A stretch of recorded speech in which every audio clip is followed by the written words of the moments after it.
أعوذ بالله من الشيطان الرجيم بسم الله الرحمن الرحيم الحمد لله رب العالمين وبه نستعين وهو المعين وصلى الله على محمد وأهل بيته الطيبين الطاهرين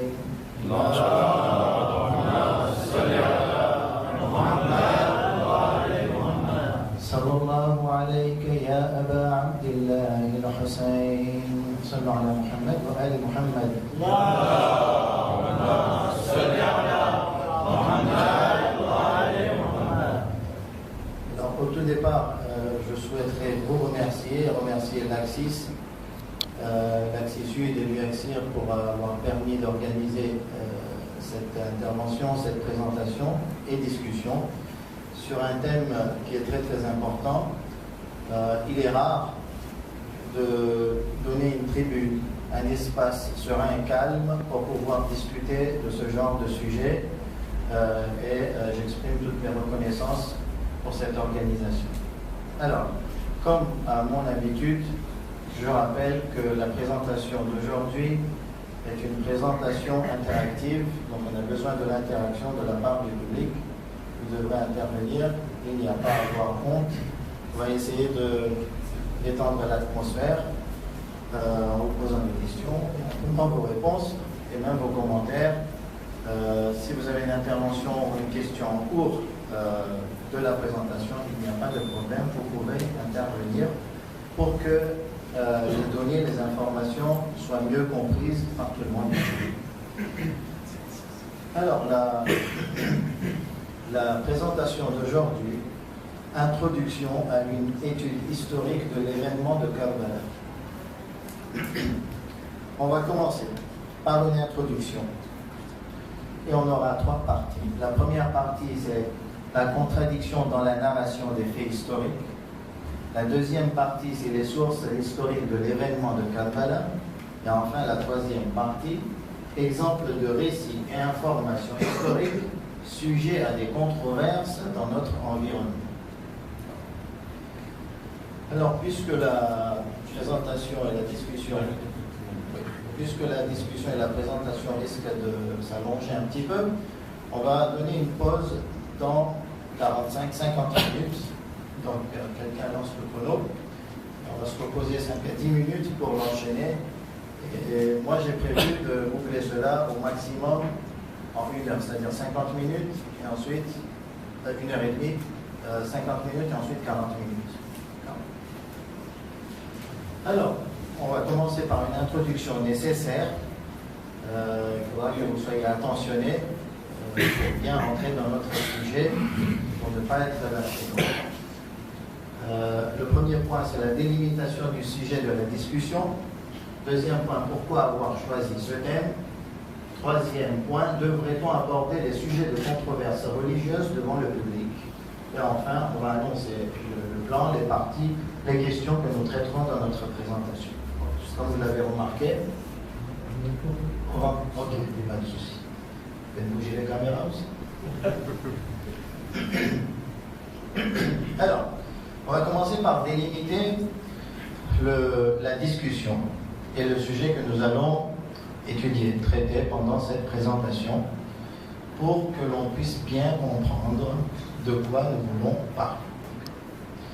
Alors, dans le titre, il y avait combien de termes? Introduction, ensuite. Étude. C'était quoi le titre? Introduction, allez-y. À une étude historique et de l'événement de Karbala. Ok, donc le titre, vous le retenez. Introduction à une étude historique de l'événement de Karbala. 4 termes, c'est le titre. Ça va nous permettre de bien comprendre de quoi nous voulons discuter. Okay? Il faut bien que le titre soit bien parlant et qu'il nous relate le contenu de la présentation, parce qu'on ne veut pas sortir de ce cadre. Alors, c'est quoi une introduction? Ce sont des préliminaires, c'est un début, un préambule, un départ. Donc de là, vous comprenez que ici, dans cette présentation, nous n'allons pas faire une étude historique de l'événement de Karbala. C'est juste un départ, un préambule, une introduction, d'accord, un début pour une étude. Donc, évidemment, la présentation fatigue, ça y est, on a fini d'étudier historiquement parlant l'événement de Karbala. D'accord?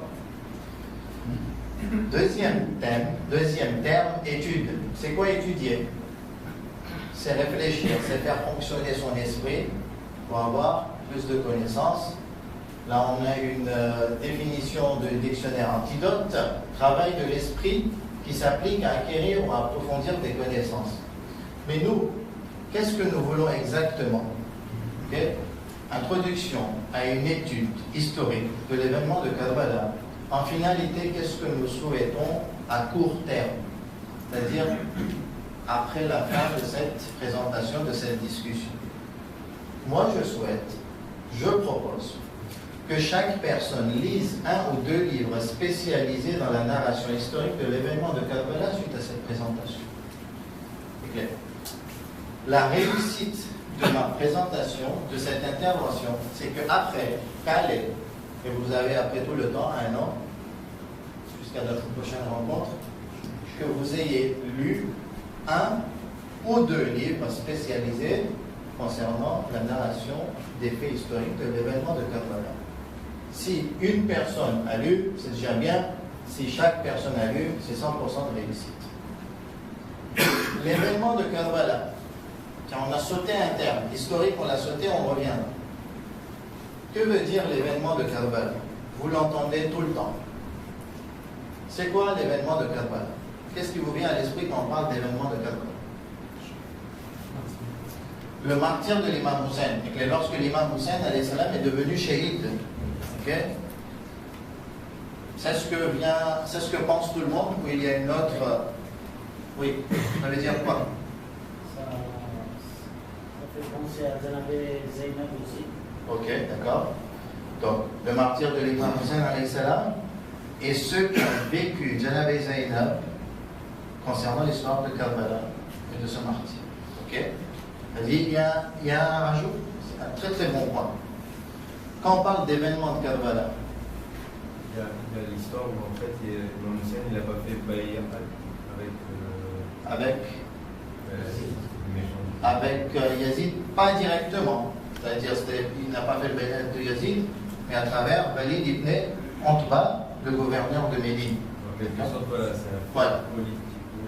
Donc ça fait partie de l'événement de Karbala. Sainte. Il y a encore d'autres éléments. L'événement de Karbala, qu'est-ce qui vous vient à l'esprit avec ce terme? Lorsqu'on veut parler de l'étude historique de l'événement de Karbala, il y a un début et il y a une fin à cet événement. Ok? Donc, le début de cet événement, ça commence à juste un peu avant la demande de Bayat de Yazid, à la mort de Muawiyah. Okay? Et même, on pourrait aller légèrement avant, au wasiyat de Muawiyah fait à Yazid de prendre l'allégeance de 4 personnes, dont l'imam Hussein alayhi salam. Et quelle est la fin de cet événement, selon vous? Ça s'arrête où? À Cham? Un autre point de vue? Une autre opinion?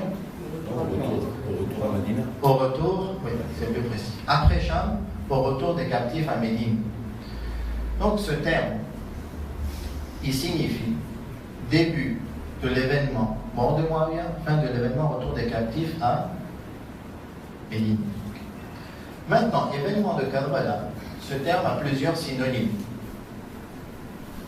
plusieurs termes équivalents. Donc, plusieurs termes sont utilisés pour signifier la même idée. Le récit du martyr de l'imam Hussein alayhi salam. Quand on parle du récit de martyr de l'imam Hussein alayhi salam, on ne veut pas uniquement citer ou raconter au moment où il était parti sur le champ de bataille et qu'il est devenu martyr. Non. Quand on parle du récit de martyr de l'imam Hussein alayhi salam, c'est l'événement de Karbala. Donc, on utilise ce terme dans ce sens-là. l'événement de Karbala, le jour d'Ashura. Certains utilisent le jour d'Ashura pour signifier la même idée. Et d'autres utilisent le soulèvement de l'imam Hussein ou la révolte de l'imam Hussein. Donc tous ces termes, lorsqu'on l'utilise dans le domaine de l'histoire, en général, ils signifient la même idée. C'est-à-dire qu'on parle de la période à partir de la mort de Muawiyah jusqu'au retour des captifs à Médine. En arabe aussi, c'est exactement pareil. Il y a plusieurs termes qui signifient la même idée. Par exemple, le Waqi'atu Ashura, Al-Nahdha al-Husayniya, Maqtal al-Imam al-Hussein. Ce terme, vous l'avez sûrement entendu, Maqtal al-Imam al-Hussein. C'est l'événement de Karbala. C'est la même idée. Thawrat al-Hussein, Faji'atu Taf, la catastrophe de Taf. Taf, c'est un synonyme de Karbala, de la terre de Karbala, l'endroit. Waqi'atu Taf. Et voilà comme terme synonyme. Donc ces termes signifient généralement la période de la mort de Muawiyah jusqu'au retour des captifs à Médine. D'accord? C'est clair pour tout le monde? Donc l'événement de Karbala, c'est un chapitre de l'histoire islamique. Et ce chapitre commence à la mort de Muawiyah jusqu'au retour des captifs à Médine. Venons-en maintenant au terme historique. Donc, nous voulons faire une étude, une introduction à une étude historique. Donc on va parler que d'histoire, de faits historiques. À aucun moment dans cette présentation, on veut aller au-delà des faits historiques. On ne parlera pas du tout, et même que cette discussion est complètement étrangère au sujet des rites de la célébration du martyre de l'imam Hussein que l'on nomme Azadari. Ok? Azadari, ça veut dire quoi? Ce sont les rites de célébrer le martyre de l'imam Hussein alayhi salam. Donc Azadari Masouavisé, ce sont les réunions de lamentation, les réunions de deuil que l'on nomme Masa'eb. Ok? Ce sont les élégies, Nawha, Matam, Madassia et compagnie. Il y a aussi les cérémonies de flagellation. Matam. Abadé, ce sont des différents rites pour célébrer le martyre de l'imam Hussein alayhi salam. Cette présentation, elle ne touche pas du tout, tant qu'il n'y ait pas d'amalgame et de confusion, elle ne touche pas du tout le côté de Azadari. D'accord? Donc à aucun moment on voudra dire que Azadari, Otsutai, qui est Amkaljoy, qui est Omkaljoy, qui est Badlavina Kujoy, ce soit un constat. D'accord? Que ça soit clair pour tout le monde et qu'il n'y ait pas d'amalgame. Je préfère le répéter parce que, comme vous le savez, le sujet est sensible. Le sujet est sensible et que ça peut s'enflammer pour une petite erreur dans la prononciation même de certains mots. Donc il n'est pas du tout question de discuter les rites de la célébration du martyre de l'imam Hussein, il ne s'agit absolument pas de discuter, encore moins de remettre en cause les différentes pratiques comme les élégies, cérémonies de flagellation, pleurs, représentations par objet maquette historique, en tenant rigueur de la méthodologie académique de l'événement de Karbala. Il nous a fallu 5 à 10 minutes pour poser le sujet, pour ne pas partir à droite à gauche, pour savoir quel chemin nous voulons suivre durant ces moments qui nous ont été donnés. Alors, pourquoi avoir choisi ce thème? Selon vous, si vous êtes là, c'est qu'il y a quelque chose qui vous intéresse. Okay? À part le fait qu'il y a quelque chose d'autre qui nous intéresse tous, c'est le savoir, les bénéfices spirituels. Il y en a longtemps ou pas, mais en dehors de ça, il y a peut-être que le thème de ce soir intéresse. Pourquoi ça vous intéresse? Bon, pour ceux que ça n'intéresse pas, je peux dire aussi que ça n'intéresse pas trop. Pourquoi ce thème vous intéresse? Parce que l'histoire de Karbala, de l'imam Hussein, est la base concrète du chiisme. C'est un événement fondamental pour le chiisme. Le chiisme sans l'événement de Karbala, il manque quelque chose. Okay? Donc, mais il y a un autre apport intellectuel, une autre réflexion. Pour savoir beaucoup plus. Pour savoir beaucoup plus, pour approfondir ses connaissances. C'est, Bisoukain, raison. Est-ce que ça nous permettra d'avoir un regard nouveau sur l'événement? D'accord? Donc on s'attend à avoir un regard nouveau, de nouvelles informations sur cet événement auquel nous sommes grandement attachés. Troisième, quatrième point, chez les dames. Non? Oui? C'est intéressant de regarder sous un autre angle l'historique de Karbala. Donc, avoir un autre angle, un autre regard. D'accord, très bien. Ça rejoint un petit peu le point qui a été cité, Arsène. Non? Oui? C'est aussi savoir exactement, parce que quand on parle de Karbala, les 10 premiers jours avant Ashura, tout ce qui s'est passé, réellement s'est passé le jour de Ashura, mais qu'est-ce qui s'est passé justement? C'est toutes ces soirées entre Imam Hussein et les discussions qu'il y a eu entre la partie adverse et la partie d'Imam Hussein, qui n'est pas souvent comprise quand c'est fait en ouzrati et non en français. Donc on souhaite avoir de nouvelles informations, éclaircissements. que ça s'éclaircisse, que ça se comprenne mieux. Ça relève un point très très important. Moi aussi, ce que j'avais à dire finalement, c'est tout ce que vous avez dit. Rien de nouveau. Depuis que nous vivons, même avant que nous avons commencé à vivre, quand nous étions encore dans les matrices, dans le raham, dans le ventre de nos mères, nous vivions déjà Karbala. Lorsqu'elles venaient, nos mères, elles venaient dans les majalis, nous étions là, nous participions et nous entendions via nos mères. Donc avant même qu'on ait une certaine perception, on connaît Karbala. Et un petit peu après notre naissance, et à partir du moment où on a commencé à avoir une perception, on a commencé à comprendre les choses, 6, 7 ans, 8 ans, on s'assoit dans les majalis et on participe. Et pour certaines générations, celles de nos grands-parents et de nos parents, ils ont passé 60, 70 ans à vivre cet événement. Et lorsqu'on y réfléchit, que quand j'ai passé 70 ans, ou pour ma génération à moi, 20, 30 ans, à s'asseoir dans les majalis, à profiter des messages de l'imam Hussein alayhi salam, à m'élever spirituellement parlant, il y a des questions qui viennent à l'esprit. Depuis que nous avons une certaine conscience et perception, nous participons au majalis. Je lis avec vous pourquoi. À la fin de cette présentation, à partir de demain, je vais laisser un compte rendu, ou un compte rendu sera disponible sur le Facebook de l'Axis, Inch'Allah, et mon Facebook personnel, où vous aurez en détail écrit de quoi nous avons parlé aujourd'hui. Donc vous pourrez bien comprendre, ça va être clair après si vous voulez revenir sur ce document et l'exploiter dans le futur. Depuis que nous avons une certaine conscience et perception, nous participons au majalis récité en l'honneur de l'imam Hussein pour commémorer son martyre. Depuis des décennies, pour certains d'entre nous, nous écoutons ces prêches et célébrations et célébrons le martyre du petit-fils du prophète, mais pour la majorité d'entre nous, il y a un problème là, c'est ce qu'on veut soulever. Pour la majorité d'entre nous, nous ne connaissons pas précisément l'histoire de cet événement.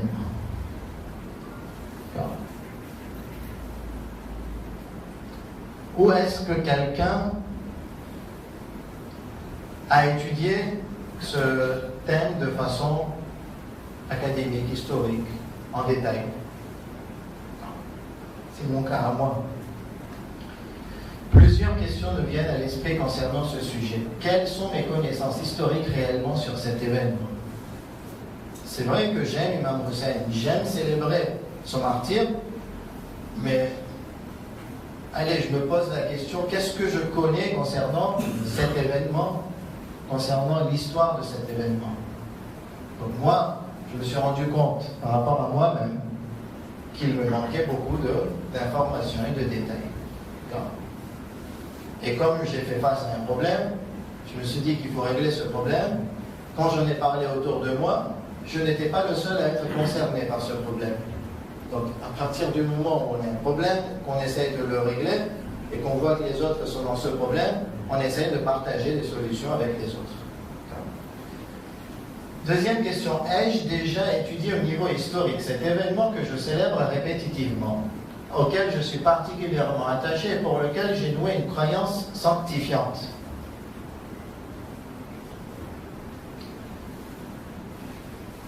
il y a deux termes là. J'ai noué une croyance sanctifiante. Okay. L'événement de Karbala, le martyr de l'imam Hussein, c'est parti d'un fait historique. Okay. Dans l'histoire, il s'est passé quelque chose. Dans la réalité, il s'est passé quelque chose. Ça a abouti par le martyr de l'imam Hussein. Et à partir de là, en fait, les choses ont beaucoup changé dans l'histoire de l'islam. Okay. Donc le point de départ, c'est un fait historique. Qu'est-ce que je connais de ce point historique? C'est ça la question, en fait, qui nous vient à l'esprit. Le truc, c'est que, comme nous célébrons cet événement, il faut le faire, on doit le faire, et que par la pratique de cette célébration, nous avons occulté les faits historiques, et nous nous sommes attachés en fait à d'autres angles de cet événement. Il n'y a pas de mal, au contraire. L'événement d'Ashura est tellement riche, il y a tellement d'angles qu'il faut essayer de s'accrocher à tout ce que nous donne Ashura. Mais il y a eu un déséquilibre sur le fait qu'on a oublié l'histoire, et même que ces faits historiques, on les a remplacés par une croyance. C'est-à-dire qu'un fait historique, c'est comme s'il fallait absolument le croire. Et si on ne croit pas à ce fait historique, alors on est fautif devant Allah subhanahu wa ta'ala. Vous savez, dans les religions, et particulièrement dans l'islam, il y a deux bases, la croyance et la pratique. Alladhina amanu, ceux qui ont cru, wa amilus salihat, ceux qui pratiquent. Et la croyance est obligatoire et nécessaire. Si on ne croit pas en Allah subhanahu wa ta'ala et son unicité, ok? Amana rasulu bima unzila ilayhi min rabbihi wal mu'minun kullun amana billah wa malaikatihi wa kutubihi wa rusulihi la nufarriqu bayna ahadin min rusulihi. Cette croyance est obligatoire dans l'islam. Allah, les anges, les livres divins dans le Coran et les prophètes. Et dans d'autres versets aussi, le jour du jugement dernier. Okay? Et si on ne croit pas en cette croyance, on sera fautif et sanctionné. Donc il y a des choses qu'on doit absolument croire. Mais il y a d'autres choses qui font partie des informations religieuses, mais dont nous ne sommes pas responsables, ou Dieu ne nous a pas responsabilisés de les croire. C'est-à-dire que si je crois ou je ne crois pas, ça ne change pas grand-chose. Je ne serai pas réprimandé, je ne serai pas sanctionné. C'est-à-dire que s'il y a un fait historique, et surtout les faits historiques sont pour pouvoir comprendre l'histoire et retirer des messages, okay, et des leçons. Donc si il y a par exemple une distorsion dans un fait historique et que je n'ai pas de croyance, si par exemple je crois que Jang Uhud a été faite avant Jang Badr, ok, je ne serai pas sanctionné. Oui, il y a des faits historiques qui sont présents dans le Coran. Je dois les croire. Pourquoi? Parce qu'ils font partie du Coran et je dois croire au Coran. Mais tout ce qui est autre débat historique, okay, il n'y a pas besoin de croyance. C'est-à-dire que si je n'ai pas cru à ce fait historique, je ne serai pas sanctionné devant Allah subhanahu wa ta'ala. Donc il faut bien faire la différence entre croyance et fait historique. D'accord? Il ne faut pas transformer un fait historique en une croyance. Et encore moins, ne pas sanctifier cette croyance. Sanctifier, ça veut dire quoi? Sacraliser cette croyance. Par exemple, le Coran, c'est la parole de Dieu. Okay? Ça, c'est une croyance que je sanctifie. Okay? C'est sacré. Pour un musulman, c'est sacré de considérer le Coran comme la parole de Dieu. Mais concernant les faits historiques, surtout quand il y a distorsion, ou quand c'est très lointain, où nous n'avons pas été responsabilisés de la part de Dieu à les croire, un, on n'a pas à les croire, on ne sera pas sanctionné, et deux, on n'a pas à sanctifier cette croyance fausse en fait.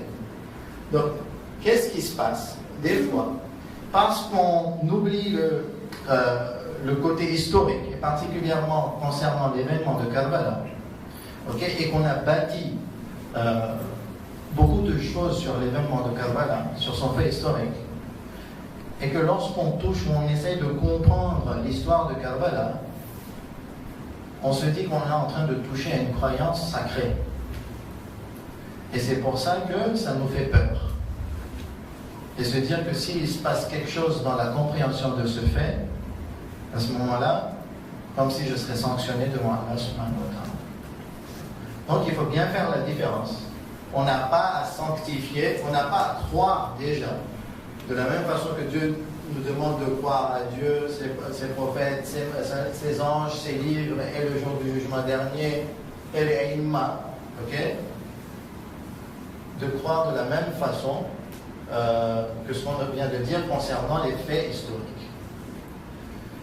En ayant compris cette différence, en ayant bien distingué tout cela, normalement, on n'aura plus aucun problème à discuter de cela. Donc, une troisième question se pose aussi, comment ai-je pris connaissance de l'histoire de l'événement de Karbala? Alors, là, ça fait 25, 30 ans, 40 ans, 50 ans, 60 ans que je vis l'événement de Karbala. D'où me viennent les informations historiques de l'événement de Karbala? Allez, chacun partage son expérience. D'où est-ce que j'ai appris Karbala? Mimba, les prêches et les sermons. Pratique. Lecture. Les livres. Lecture, c'est vaste. Livres, magazines, articles et compagnie. Autre source pour nous. Internet. Oui, mais Internet, après, c'est vaste. Internet, pour faire quoi? En général, c'est pour lire des articles. Oui. Les séries, les films. Le plus important, je pense que c'est la famille. La famille, donc les discussions. Les discussions. Le madrasa. Les recherches contradictoires. Les recherches. Vous avez fait des recherches contradictoires? Partagez-nous vos recherches contradictoires. Ça va vraiment enrichir le débat. Si vous l'avez fait, Arsène. Quelqu'un a fait des recherches sur l'événement historique de Karbala? Qu'ils le disent, qu'on enrichisse en fait cette réunion.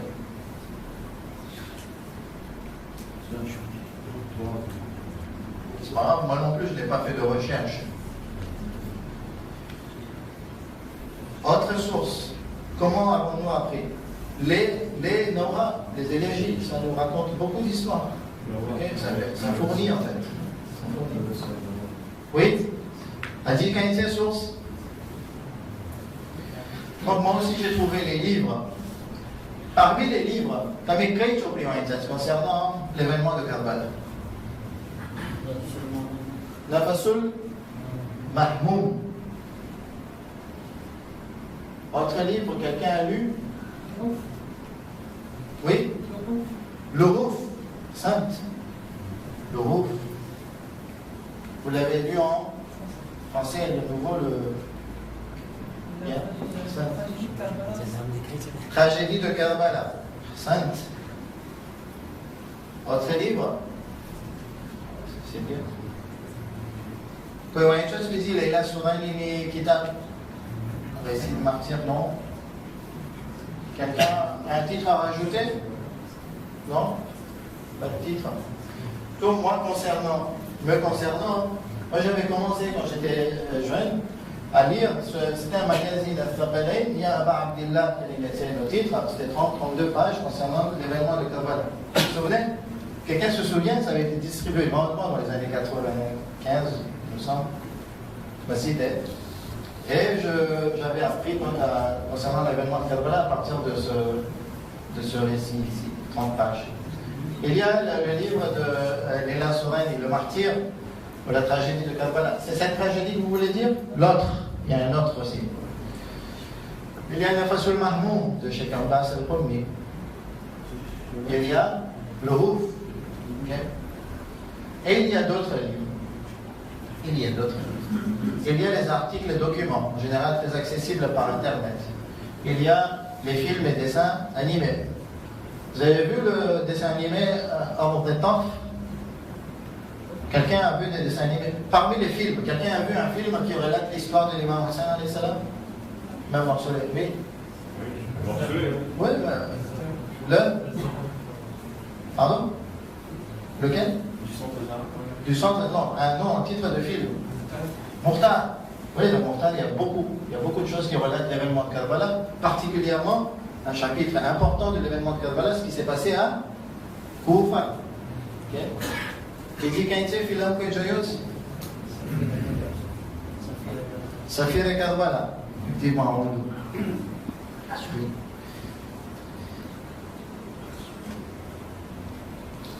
est-ce que ce dessin animé, quelqu'un l'a vu? C'est juste 15 secondes.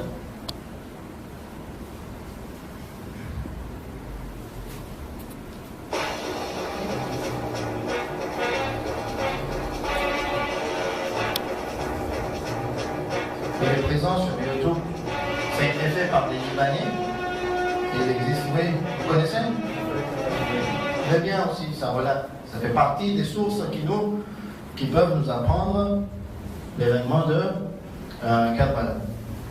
Il y a des cours. Quelqu'un a déjà pris des cours concernant l'histoire de Karbala?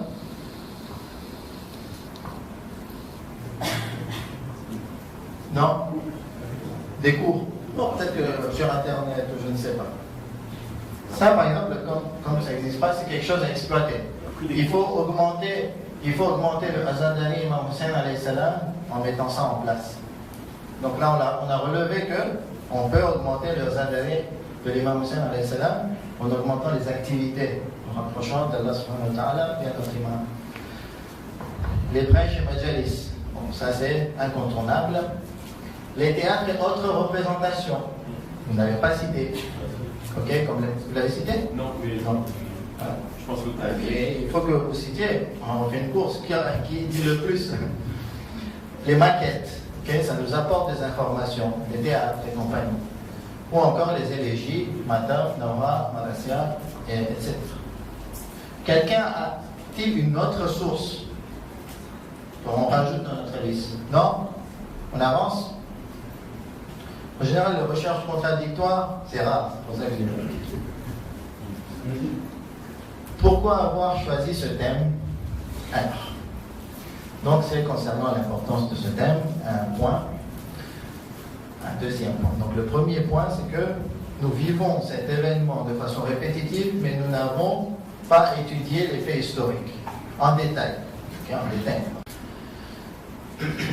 Des fois, il nous arrive d'entendre une information nouvelle, une recherche contradictoire par exemple, une information imprévue qui nous passe, qui nous vient à l'esprit via différentes sources sur l'événement de Karbala.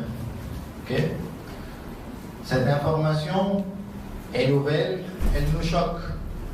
D'accord? En général, ça nous choque, ça nous blesse. Et qu'est-ce qui se passe? Qu'est-ce qui se passe sur nous? Ah, pardon? Il y a un rejet. Exemple d'information controversante, nouveau, qui nous choquerait. Vous avez déjà entendu quelque chose? Des rumeurs, ça se dit comme ça. Il y avait de l'eau à Karbala le jour d'Ashura. Il y avait de l'eau à Karbala avant le 7, dans le camp de l'imam Hussein avant le 7 Muharram. Le point de vue célèbre, c'est qu'après le 5 Muharram, et il y a eu, on a empêché à l'imam Hussein de prendre de l'eau, il n'y avait pas d'eau. Okay. Donc, c'est une information nouvelle, ça nous trouble. Okay. Il dit qu'il y a une information nouvelle. Pardon? Il y avait 1000 hommes avec l'imam Hussein, donc un nouveau nombre sur l'armée de l'imam Hussein, les compagnons de l'imam. Ok? Tu sais, il y a des informations qui vous ont choqué dans votre vie concernant cet événement? Oui. En fait, il y y a eu souvent on a rencontré des Wali Masala pendant les gommes. Je veux des exemples. Par exemple, une fois moi j'ai entendu que dans la caravane de l'imam Hussein, on portait 70 chameaux qui amenaient uniquement le saman du mariage de Janab el-Ekbal, par exemple. D'accord, donc c'est une information nouvelle qui vous a troublé. Voilà. Ok, très bien. Vous l'avez déjà entendu parler? Tous? Non. Donc, c'est bien de dire que des fois on l'entend, ça reste personnel. On entend une information nouvelle, ça nous trouble, ça nous choque. C'est partagé. Est-ce que vous avez entendu des informations nouvelles?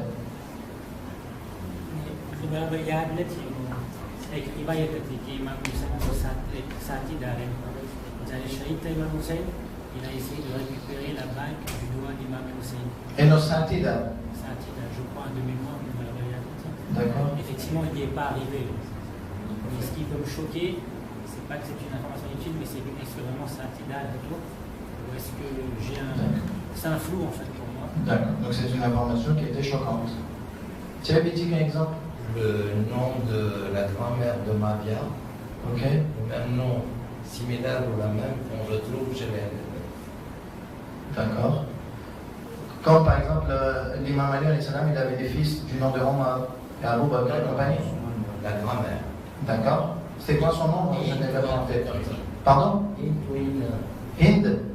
Hind, c'était la mère de Muawiyah, pas la grand-mère. Ok. Le nom on retrouve un peu plus tard. Ok. Qui rend confuse. D'accord. Donc ça vous a choqué que. Pas choqué, mais qu'est-ce qui se cache derrière? Ok. D'accord. Ok. Il y a eu des naissances. Il y a eu des naissances. Naissances. Où? À Karbala? D'accord. Ok. Chokro Djane, moi, c'est Karbala. Et on l'a tué sous le coup. Ok. Ok, très bien. Autre chose qui vous a vraiment choqué? Non. Bon, ce sont des très très bons exemples. Après que vous ayez entendu des informations choquantes, qu'est-ce qui se passe en général? Ça polémique. Ok. Après, on ne sait pas où est-ce que ça termine. Ok.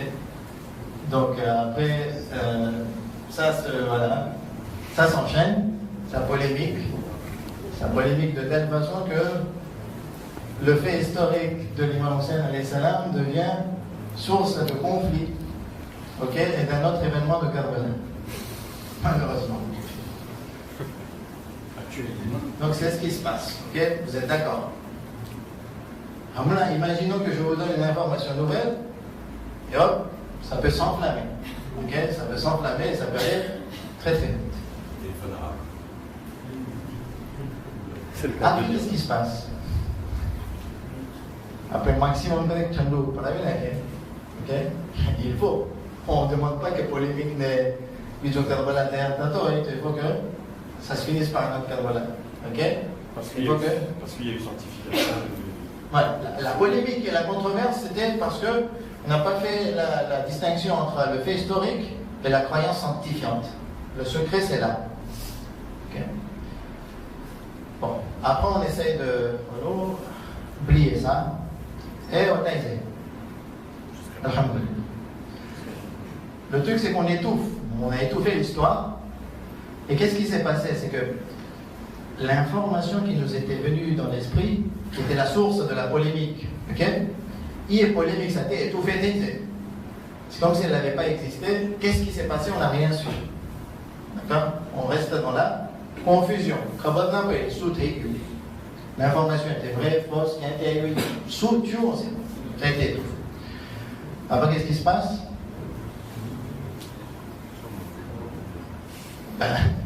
Puisqu'on étouffe tout le temps, qu'est-ce qui se passe? On s'étouffe. Bon, si la personne uniquement s'étouffe, c'est son problème. Le problème, ce sont des générations qui restent dans l'ignorance. Ok? La question que nous avons soulevée tout à l'heure, est-ce que je connais les détails historiques de l'événement de Karbala? Et que majoritairement, nous avons dit non. Ok? Nos grands-parents, c'était pareil. Ok? Et que les locaux ainsi soit taillé. Nos parents, c'est pareil. Que les 60 ans, Wataïdia. Après, la génération 30-40 ans, là, 80 ans, Wataïdia, 60 ans. Wataïdia, c'est un. Vous avez dit, l'ambi au Marapé, c'est la iman santé. Et après, Wataïdia, la génération 30-40 ans, et on a dit Wataïdia, qui a pour son sépa. Et la génération de 20-30 ans aussi, qui a pas sa tête, Wataïdia. Donc ça fait déjà 2 générations et demie. Et Wataïdia, donc presque 3 générations, on reste dans l'ignorance et on ne sait pas en fait. Comment élucider? À Westo avec, c'est tous les 2, 3, 4 ans, on entend quelque chose, ça nous choque, etc. Des fois ça polémique pas. On étouffe et le problème c'est que on reste en fait dans l'ignorance. Et on refuse d'enlever l'ambiguïté et la confusion. Et on favorise en fait le doute en faisant ça. La question c'est que combien de temps devons-nous attendre pour apprendre et comprendre sereinement? C'est pour ça que aujourd'hui, vraiment je suis content et je remercie qu'on nous donne un espace serein et calme à tous de discuter tranquillement et de commencer un débat, puisque c'est une introduction à une étude historique, ça ne s'arrête pas là, ce n'est que le début. On commence petit à petit à étudier historiquement parlant les faits de Karbala. Pourquoi? Parce que j'aime l'imam Hussein et je suis attaché à cet événement. Peut-être que la question peut être soulevée différemment. C'est-à-dire que peut-être que la conséquence de ces polémiques, c'est justement le fait qu'on ignore, puisque au final, les nouveaux. Peut-être qu'on est donc au final, on est nous à la base pas ignorants, mais on ignore ces faits historiques. Lisez ici. Oui, devrait-on aborder les sujets de controverse religieuse devant le public? J'ai lu dans votre esprit. Devrait-on aborder les sujets controversants devant le public? Et c'est un débat. Okay. Ça va plus loin, c'est là où je voulais finir, si vous permettez. Je veux vous laisser. Et concernant ce débat, il y a 3 opinions que moi j'ai vues en discutant avec les gens. Je vous laisse vous exprimer. La première opinion, c'est qu'il ne faut pas aborder ce genre de sujet ni en public ni en réunion restreinte. Je pense que vous avez commencé par cette opinion. Je ne dis pas que c'est votre opinion. Vous avez commencé à citer par cette opinion. Je suis toujours dans votre esprit. La deuxième opinion qui dit qu'il faut l'aborder en public. Et la troisième opinion, il faut l'aborder en réunion restreinte, public instruit, c'est-à-dire uniquement avec un public instruit, mais pas en public ouvert. D'accord ? Donc moi j'ai synthétisé cette problématique en 3 opinions. Qui est pour l'opinion numéro 1? Et c'est un droit.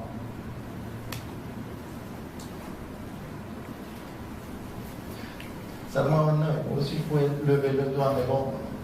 Moi, le premier point, je vais vous dire sincèrement ce que je pense, et je l'ai vécu, on m'a traité de wahhabite chiite. C'est-à-dire que si j'étais sur le premier point et que si je m'engageais, on me catalogue tout de suite en me donnant une étiquette. Donc le premier point... Ce que je risque aujourd'hui. Je porte le même prénom que vous. Hein, non, mais le risque, c'est surtout qu'au final, on va être face à une conséquence plus grave. Ce n'est pas une polémique entre nous qui pose problème. C'est que si on remet en cause des faits historiques, beaucoup plus loin, des principes historiques, ça va remettre... Attendez. On était à fait historique. Pourquoi des principes historiques? C'est le raccourci, je comprends. Parce que peut-être que certaines exagérations font qu'on sanctifie justement Karbala. Okay. Donc pour moi, ça devient un principe religieux, ça va plus loin que... Donc c'est un principe, mais pas pour Dieu, hein. C'est pour la personne qui est un principe. D'accord. Donc ça remettrait en cause aussi la personne qui monte dans son immeuble, Okay. et au final, ça va casser, comme si un château de cartes qu'on dit, puisqu'on sanctifie entre guillemets celui qui monte dans son immeuble. Parce qu'on n'a pas cet esprit de conversion. C'est ça votre argument. Si on aborde ces questions-là, et qu'on commence à voir l'histoire, et que quand on commence à étudier automatiquement, on va se rendre compte qu'il y a des approximations en fait sur certains points. Moi, je ne veux pas dire qu'il y a des mensonges, des faussetés et compagnie. Okay? C'est des imprécisions. Ces imprécisions vont faire que ça va soulever un doute dans notre esprit, dans l'esprit de la population, du public. Et qu'est-ce qui va faire? Ça va on va dire, faire perdre tout, faire écrouler tout comme un château de sable, carte, tout comme on veut, et il y aura une perte de foi. Ça, c'est un argument. D'accord? Deuxième argument pour cette opinion. Oui. Je pense qu'il y a deux schémas en fait. Il y a la personne qui ne veut pas se casser le pied à réfléchir, tout ce qu'on lui dit sort du bol, il prend tout, il ne réfléchit pas, il ne fait pas de recherche. C'est sa seule source d'inspiration, c'est ce qui vient de Bouddha. Et il y a l'autre qui va être perturbé. C'est son droit. Oui, c'est son droit. C'est son droit. Et à aucun moment on doit se kenner. Si on n'est pas d'accord, on doit respecter cette opinion et ce droit. Et il y a l'autre qui va être perturbé parce que voilà, il y a des choses qui doutent, il est plus sûr. Et après, il se dit voilà, comment est-ce que moi je peux faire pour trier entre ce qui est vrai et ce qui n'est peut-être pas. Et le problème, c'est que nous, on n'a pas les bagages pour le faire. Donc vous êtes pour l'opinion numéro 2. Ok? C'est-à-dire qu'il faut l'aborder en public pour éclaircir ce qui se passe. Non, pas forcément. Vous êtes pour l'opinion numéro 1, donc il ne faut pas l'aborder en public. C'est contradictoire. Non, mais c'est que ça dépend des gens, à qui on s'adresse. Il y a des gens que ça va perturber, il y a des gens qui vont. Donc vous êtes pour l'opinion numéro 3, c'est-à-dire qu'il faut apporter cela, mais en public restreint, pour ceux qui souhaitent. Voilà. L'opinion numéro 3. Moi, je veux un argument pour l'opinion numéro 1. Il ne faut pas l'aborder en public. L'opinion numéro 2, on viendra. Est-ce que quelqu'un a des arguments pour l'opinion numéro 1? Il ne faut pas aborder des sujets de controverse religieuse. On a eu un argument, un autre argument. Moi, j'en ai cité 3. Je pense que dans notre Djemat, si on commence à avoir un doute et qu'on a des questions, on saurait que c'est peu importe les questions que vous avez, le plus important c'est le résultat. C'est-à-dire que l'imam Hossein Shahid Kratze, c'est pour sauvegarder l'islam enseigné par le Solé Kouda. Donc peu importe qu'il y ait eu de l'eau le 7e jour, le 8e jour, le 9e jour, peu importe qui a tué qui, etc., le résultat est là. Parce qu'effectivement, il faut garder en tête la ligne directrice. Ces détails ne sont pas importants. Ces détails ne sont pas importants. Alors pourquoi les soulever et créer des polémiques et compagnie? C'est un argument. Peut-être rajouter un mot à public, peut-être rajouter jeune public, alors vraiment. Quand je dis public, c'est vraiment ouvert, c'est-à-dire qu'après. Non, je des arguments. Non, que je n'ai pas mis ma législative, il m'a dit public, oui, ben non, il y a le conseil arrivé. Vraiment ouvert à tout le monde. C'est un argument. Moi, j'ai deux autres arguments pour ne pas perdre, je ne vais pas dire perdre du temps, mais mettre plus de temps pour cette question, parce qu'on ne perd pas de temps. Un, c'est que voilà, ça crée des polémiques et des controverses, c'est que voilà, c'est difficile à gérer, ça va dans tous les sens. Et donc le jeu ne vaut pas la chandelle, ce qui a été dit. Les détails, en fait, étudier les détails, ça ne vaut pas le coup pour le résultat que ça va donner. C'est argument C, ce que j'entends beaucoup, il ne faut pas étudier cela en public parce que le public n'a pas la maturité, la sagesse intellectuelle de gérer ça. Moi, c'est ce que j'ai entendu comme argument. Parce que quand j'ai préparé ça, oui, j'ai consulté des personnes qui s'orientaient vers ce point de vue pour comprendre l'autre. Et voici comment j'ai synthétisé. Cette opinion-là, elle mérite respect. C'est une opinion qui mérite tout à fait respect. Alors, juste petit truc, c'est que lorsque l'argument C était avant, c'est qu'il n'y a pas de maturité, sagesse intellectuelle, soit dans le public, ou rappelez comment, etc. Lorsque je demande à la personne, est-ce que toi tu fais partie du public ou pas, il me dit non. Vous avez compris? Donc, c'est-à-dire que lui, il a la maturité intellectuelle, il ne fait pas partie du public, mais il est pour cet argument-là. L'opinion numéro 2, il faut l'aborder en public. Donc, vous aviez un argument là-dedans? Oui, je pense que le rôle d'Ali Medine et des dirigeants d'une manière générale, c'est de faire progresser sa population vers le spiritualisme et vers plus de clarté. Vous avez dit tout à l'heure, depuis 3 générations, on a essayé de camoufler les incohérences du minbar. Et moi, je pense que ce n'est pas une bonne chose parce qu'il y a 2 générations, les gens n'avaient pas un niveau d'études assez élevé. Aujourd'hui, tout le monde a le niveau bac, ou au moins bac plus 2, bac plus 4. Aujourd'hui, un enfant, un jeune qui a fait bac plus 4, vous lui expliquez des choses du Nimble qui ne sont pas cohérentes, soit il va s'éloigner de la religion parce que ça ne l'intéresse plus, soit il va lui-même critiquer le prêcheur. Donc, pour ne pas aller vers cette espèce de clash, je pense qu'il faut commencer maintenant à dire la vérité et quitte à ce qu'on pleure. Parce que le grand problème là-dedans, c'est le commerce de pleurs. Il faut que les gens pleurent. Mais pour pleurer, il faut pleurer juste. On ne peut pas pleurer sur des choses qui ne sont pas réelles. Donc moi, je pense que maintenant, il faut aller vers l'opinion de... C'est un avis. Alors, avant cet argument-là, j'avais un autre argument qui était un contre-argument du point de l'argument numéro 1 de l'opinion 1. C'est-à-dire que quand on commence à apprendre l'histoire, ça crée le doute. C'est-à-dire que, comme si la connaissance provoquait le doute. Moi, je dis que le savoir provoque la certitude. Quand on connaît, on s'éloigne du doute. C'est paradoxal de dire que, en sachant, en connaissant, j'aurai un doute. Comme si aujourd'hui, le monde va vers la connaissance pour avoir un doute. C'est paradoxal en fait comme argument. Si on va vers la connaissance, c'est pour éclaircir. La connaissance est là pour éclaircir. La connaissance, on a dans les textes religieux que la connaissance ça éclaire. Quand on est dans le noir, on est dans le doute. La connaissance ça éclaire, donc ça nous permet de voir où on va. Donc moi, je vois que cet argument ici est un bon argument pour l'opinion numéro 2. B. Les gens se posent des questions, comme on l'a dit.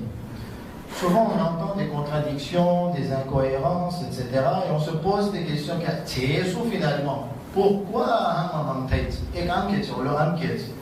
et pas des jeunes, des personnes de 60-70 ans me disent ça.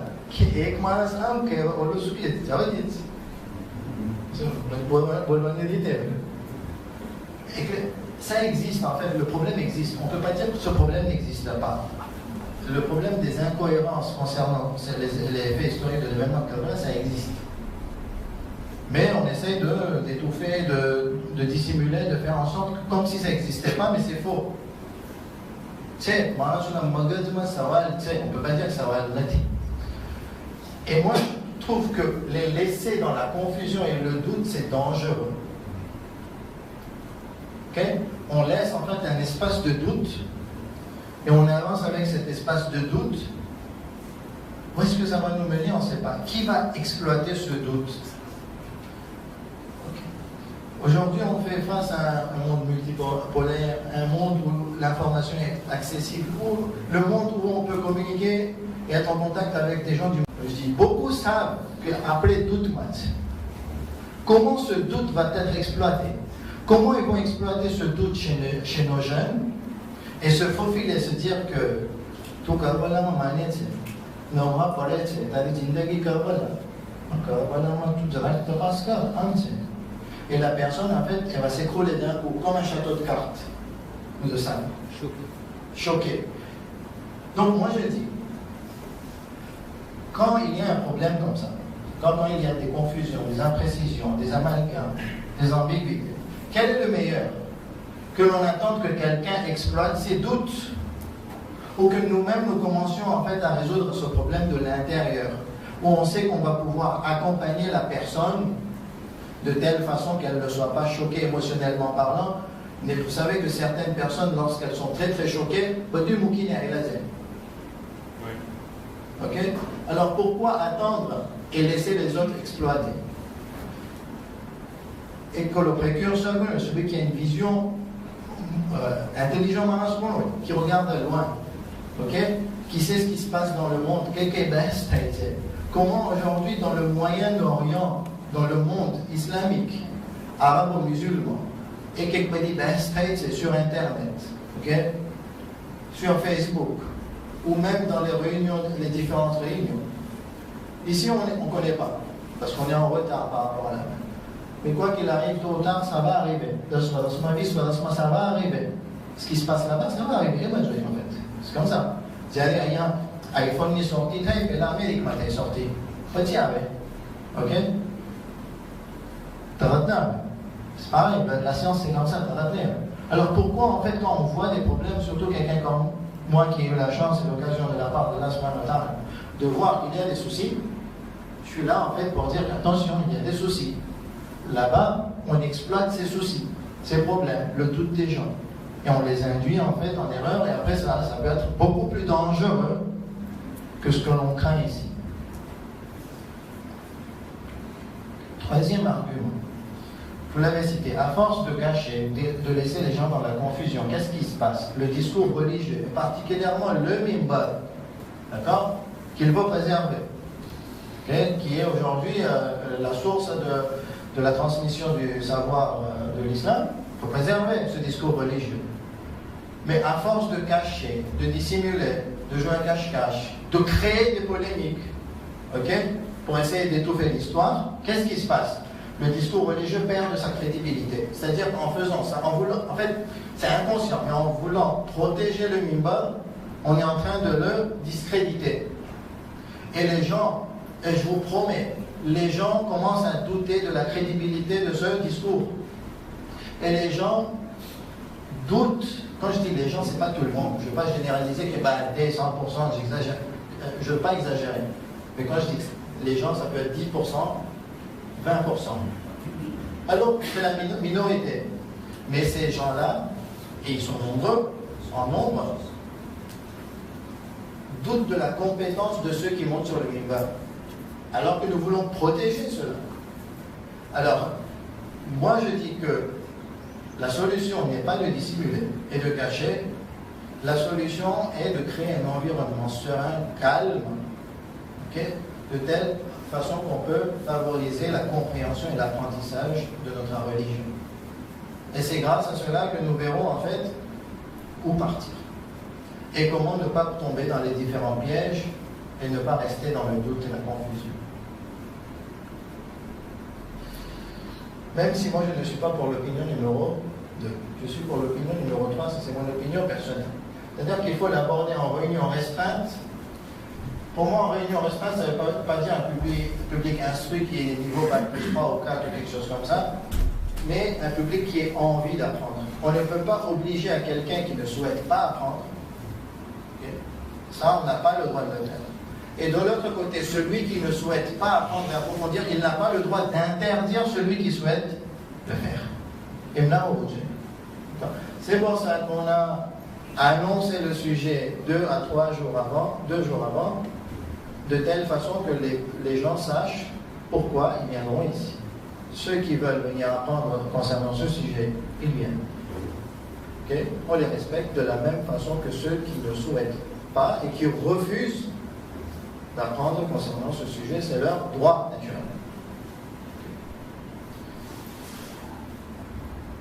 C'est bon concernant cette problématique.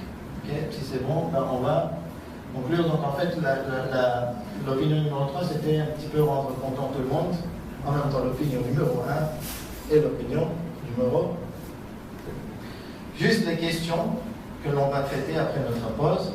Donc pourquoi y a-t-il des contradictions dans les raisons, dans les narrations des faits historiques et particulièrement ceux relatifs à l'événement de Karbala? Comment connaître les faits historiques de l'événement de Karbala, ou quelles sont les principales sources qui nous rapportent les faits historiques de l'événement de Karbala? Et 3, donc encore problème, quels sont les exemples des faits historiques sujets à des controverses dans notre environnement? On va se reposer 7 à 10 minutes.